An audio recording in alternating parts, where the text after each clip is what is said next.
નવા ચૂંટાયેલા બંને ધારાસભ્ય આજે પદ અને ગોપનીયતાના શપથ લેશે. વિસાવદરથી ચૂંટાયેલા ગોપાલ ઇટાલિયા અને કડી બેઠકથી ચૂંટાયેલા રાજેન્દ્ર ચાવડા શપથ લેશે. વિધાનસભાના અધ્યક્ષ શંકર ચૌધરી બંને ધારાસભ્યોને પદના શપથ લેવડાવશે. સવારે 11 કલાકે વિધાનસભામાં શપથવિધિ કાર્યક્રમ યોજાશે.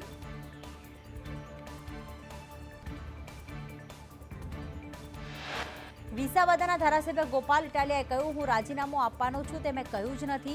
ઘણા ફોન આવ્યા, કેમ ગાંધીનગર આવ્યા નહીં? અમે ક્યાં કીધું કે મેં એવું ક્યાં કીધું હતું કે અમે આવીશું?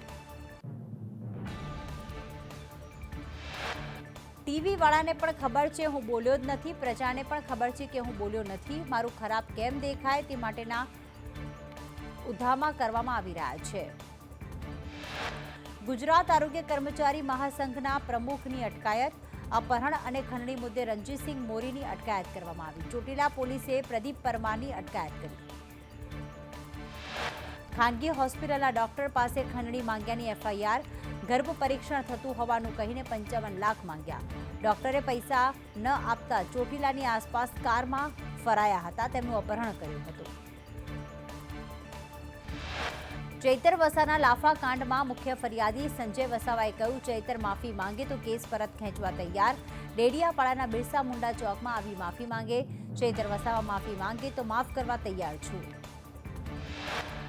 ગુજરાતમાં સ્માર્ટ સિટી મિશનને કોંગ્રેસ પ્રવક્તા મનીષ દોશીએ ગણાવી ભ્રષ્ટાચારી સ્કીમ. કહ્યું, 10 વર્ષમાં પરિવર્તન આવવું જોઈએ પણ કશું થયું નથી. કોંગ્રેસના પ્રવક્તા મનીષ દોશીએ વધુમાં કહ્યું કે અમદાવાદમાં 24% લોકોને શુદ્ધ પીવાનું પાણી નથી મળતું. વડોદરામાં ગેરકાયદેસર દબાણથી વિશ્વામિત્રીમાં પૂર આવે છે. ગાંધીનગરમાં ક્ષત્રિય આગેવાનોની મંત્રી ઋષિકેશ પટેલ અને હર્ષ સંઘવી સાથે બેઠક. ક્ષત્રિય સમાજના પ્રશ્નો અને પદ્માવત ફિલ્મ સમયે થયેલા મુદ્દાઓને લઈને ચર્ચા.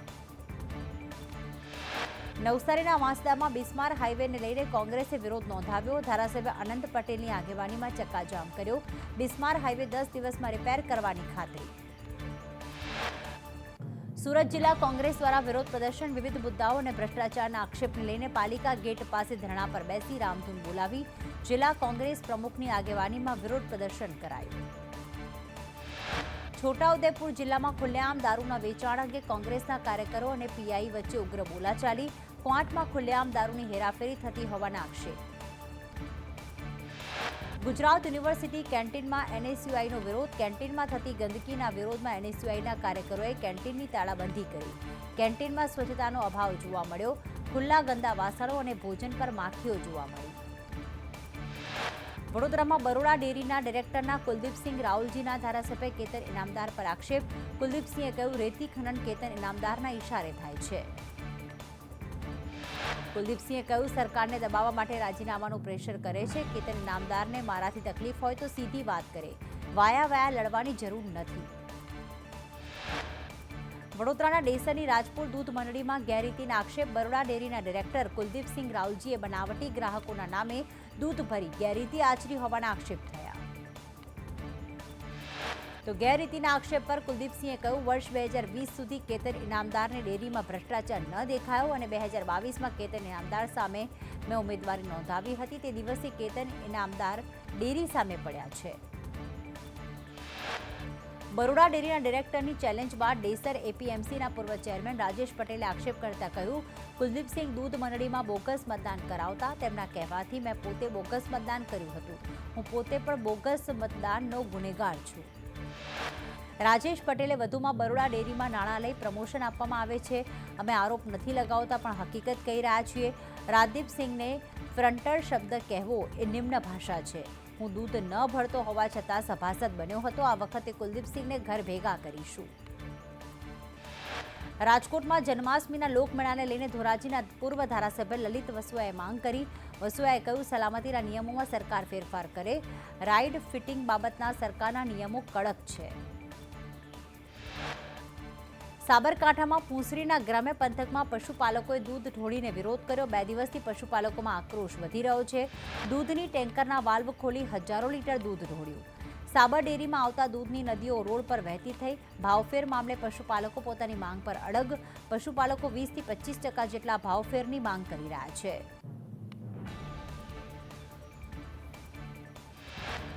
સાબર ડેરીના ચેરમેન શામળ પટેલે કહ્યું, સાધારણ સભા બાદ વધઘટનો નફો ચૂકવાશે. આગામી સાધારણ સભામાં ભાવફેરની જાહેરાત થશે. પશુપાલકો અને સભાસદોને ધીરજ રાખવા ડેરીની અપીલ.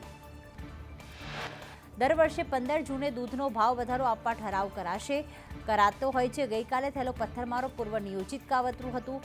ઘર્ષણ બાબતે સાબર ડેરીએ ફરિયાદ નથી નોંધાવી. પોલીસે પશુપાલકો સામે ફરિયાદ નોંધાવી છે. તો ગુજરાતમાં સહકારી ક્ષેત્રોને ભ્રષ્ટાચારનો અડ્ડો બનાવવામાં આવ્યો.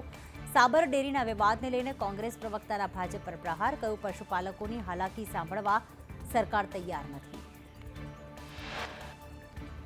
કોંગ્રેસના પ્રવક્તા મનીષ દોશીએ કહ્યું, અગાઉ કૌભાંડ થયા પણ કોઈ કાર્યવાહી નથી થતી. ન્યાય માટે અવાજ ઉઠાવતા કોંગ્રેસના નેતા જશુ પટેલને દબાવવા માટે કેસ કર્યો. સાબર ડેરી મુદ્દે કોંગ્રેસના આક્ષેપ બાદ ભાજપ પ્રવક્તાના પ્રહાર. યજ્ઞેશ દવેએ કહ્યું, સરકારી ક્ષેત્રેથી કોંગ્રેસનું નામોનિશાન મટી ગયું, એટલે જ કોંગ્રેસ મન ફાવે એમ બોલે છે. આંદોલનમાં કોંગ્રેસના સામાજિક તત્વો ભેગા હતા. સાબરકાંઠામાં આંદોલન બાદ પશુપાલક અશોક ચૌધરીનું મોત. આપના ઈસુદાન ગઢવીએ મૃતકના પરિવારજનોની મુલાકાત લીધી.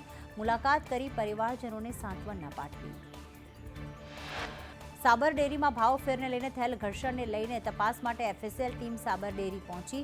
ડેરીમાં થયેલ નુકસાનની એફએસએલ દ્વારા તપાસ. સાબર ડેરી ભાવફેર મુદ્દે પશુપાલકોનો વિરોધ. ભાણપુરના પશુપાલકોએ દૂધ ભરાવાનું બંધ કર્યું. દૂધના વાર્ષિક ભાવફેરને લઈને પશુપાલકોમાં નારાજગી. સાબરકાંઠા અરવલ્લીના પશુપાલકોમાં રોષ યથાવત. બંને જિલ્લાના પશુપાલકોએ ગામની ડેરીમાં દૂધ ન ભરાવી વિરોધ નોંધાવ્યો. અરવલ્લીમાં માર્ગો પર દૂધ ઢોળીને પશુપાલકોએ વિરોધ નોંધાવ્યો.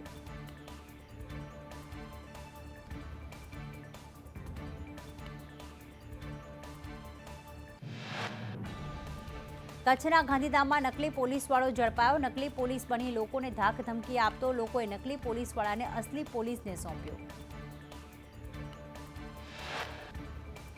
ભુજમાં ખંડણી કેસમાં 2 કથિત પત્રકારની ધરપકડ કરાઈ. ફરિયાદીને દારૂ અને જુગાર કેસમાં ફસાવવાની ધમકી આપી. આરોપીએ મહિનાના ₹20,000ની ખંડણી માંગી. લોકલ ક્રાઇમ બ્રાન્ચે 2 આરોપીને ઝડપી પાડ્યા.